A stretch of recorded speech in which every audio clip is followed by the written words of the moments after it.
jour, un verset. فلينظر الإنسان إلى طعامه أنا صببنا الماء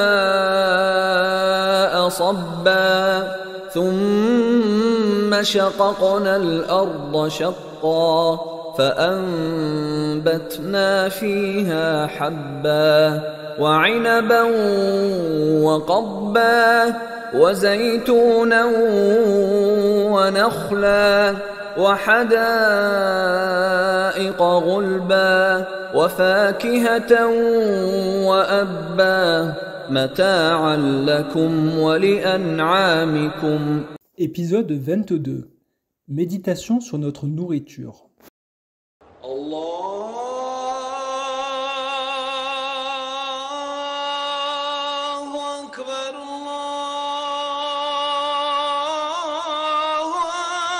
Tu entends? C'est l'appel à la prière du Maghreb. Cela veut dire que tu peux enfin rompre ton jeûne. Après une journée durant laquelle tu t'es abstenu de manger et de boire, tu vas enfin pouvoir apaiser ta soif et ta faim. Tu as cours, tu t'installes, te prépares à manger. Et... Stop! Attends un moment. Regarde d'abord le contenu de ton assiette. Avant d'introduire tous ces aliments dans ta bouche, observe-les bien. As-tu remarqué les différentes formes, les couleurs variées et les senteurs diverses? Verset 24. Que l'homme considère donc sa nourriture. La nourriture est un des bienfaits de ton Seigneur. Réalise maintenant la valeur de ce cadeau qui t'est offert plusieurs fois par jour. Pour cela, nous allons aujourd'hui méditer sur notre nourriture et le cheminement par lequel la nourriture nous est parvenue. À travers cette méditation, nous apprendrons à connaître davantage notre Seigneur, Allah, et surtout à montrer notre reconnaissance envers Allah pour ce merveilleux cadeau qu'est la nourriture. Dans le verset 24 de la sourate Abasa, Allah nous interpelle pour que nous observons et que nous considérons notre nourriture. On est constamment en contact avec la nourriture. On la voit dans les marchés, les grandes surfaces, on l'achète, on la prépare, on la mange. Mais Allah nous ordonne de méditer sur la manière avec laquelle cette nourriture nous est parvenue. La nourriture représente une chose qui est très importante dans la vie de l'être humain. On travaille et œuvre pour obtenir de quoi manger à certains moments de la journée. Verset 25. C'est nous qui versons l'eau abondante. Les fruits, les légumes, les céréales et même la viande viennent des gouttes d'eau qu'Allah a décidé de faire descendre du ciel. Méditons ensemble sur cette eau. Regarde toute cette eau qui tombe du ciel d'une manière abondante. Comment cette eau abondante a-t-elle été retenue par les nuages? Nous savons que l'eau pèse lourd puisque 1 litre d'eau pèse 1 kilo. Imagine les tonnes d'eau qui tombent en quelques minutes. Comment cette eau qui pèse lourd a-t-elle été retenue par les nuages en pleine hauteur malgré l'attraction terrestre? Cette question nous renvoie vers les 3 états de l'eau, liquide, vapeur et solide.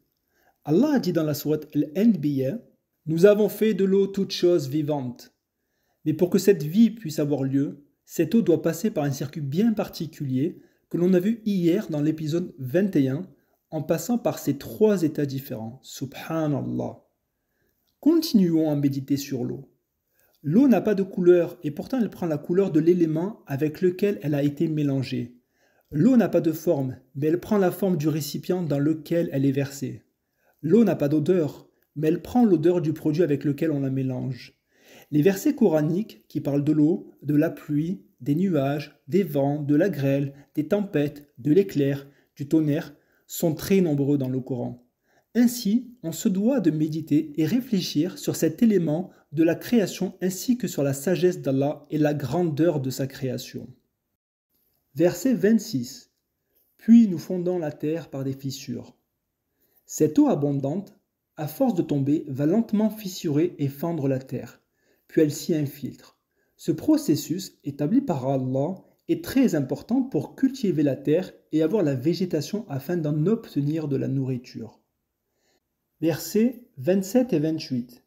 Et y faisons pousser grains, vignobles et légumes. Parmi cette nourriture, Allah commence à citer dans le verset 26 les grains. Il s'agit des grains de blé, d'orge, de riz, de maïs, etc. Les grains sont des éléments basiques dans l'alimentation de l'être humain. Ils apportent l'énergie dont l'homme a besoin comme le glucide, les protéines, les fibres, les minéraux et les vitamines. Puis Allah cite les raisins. On peut manger ces fruits soit quand ils sont frais, directement de la grappe ou bien quand ils sont secs. On parle dans ce cas-là de raisins secs.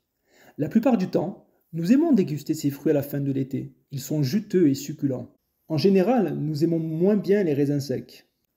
Et pourtant, les raisins secs apportent à l'être humain ce que les raisins frais ne procurent pas. Par exemple, les raisins secs contiennent 4 fois plus de minéraux et d'oligo-éléments comme le potassium.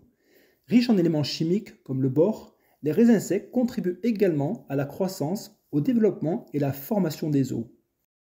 C'est Allah qui a guidé l'homme vers cet assèchement du raisin. Subhanallah. Verset 29, olivier et palmier. Allah a cité les oliviers et les palmiers dans un même verset car ces deux arbres ont beaucoup de caractéristiques communes. Par exemple, ces deux arbres ne perdent pas leurs feuilles, elles sont persistantes. L'olivier est un arbre qui représente une source importante de lipides et le palmier représente quant à lui une source importante de glucides. Méditons ensemble sur ces deux arbres. Commençons par l'olivier. Allah qualifie l'olivier d'arbre béni dans la sourate An-Nur, la lumière, verset 35. Allah est la lumière des cieux et de la terre. Sa lumière est semblable à une niche où se trouve une lampe. La lampe est dans un récipient de cristal et celui-ci ressemble à un astre de grand éclat. Son combustible vient d'un arbre béni, un olivier, ni oriental ni occidental, dont l'huile semble éclairer sans même que le feu la touche. Lumière sur lumière, Allah guide vers sa lumière qui il veut. Allah propose aux hommes des paraboles et Allah est omniscient. Les olives sont parmi les rares fruits dont on extrait les lipides à partir de la chair et non la graine, comme le tournesol par exemple. L'olivier était un arbre qui vit très longtemps, plus longtemps que le chêne. Le plus vieil olivier a 3000 ans et se trouve en Crète. L'huile d'olive a des propriétés énergétiques et alimentaires bénéfiques sur notre santé car elle est riche en vitamines A et E et aussi en acides gras monosaturés. Et elle est reconnue très efficace pour prévenir certaines maladies comme les maladies cardiovasculaires, les cancers ou les maladies liées au vieillissement. Alors je te conseille de consommer de l'huile d'olive au quotidien. Pourquoi pas avec du pain? Les feuilles d'olivier ont également d'énormes bienfaits dans notre santé, prévenant certaines maladies comme l'hypertension, le diabète. Maintenant, découvrons ce que contiennent les dattes. Les dattes, riches en fibres, favorisent une bonne digestion.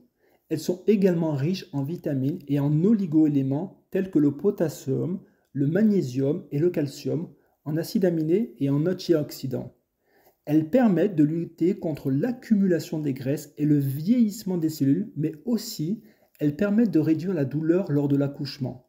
C'est pourquoi, lorsque Maryam allait accoucher, Allah lui a dit de secouer le tronc du palmier pour avoir des dattes fraîches et mûres. Sourate 19, Maryam, versets 25 et 26.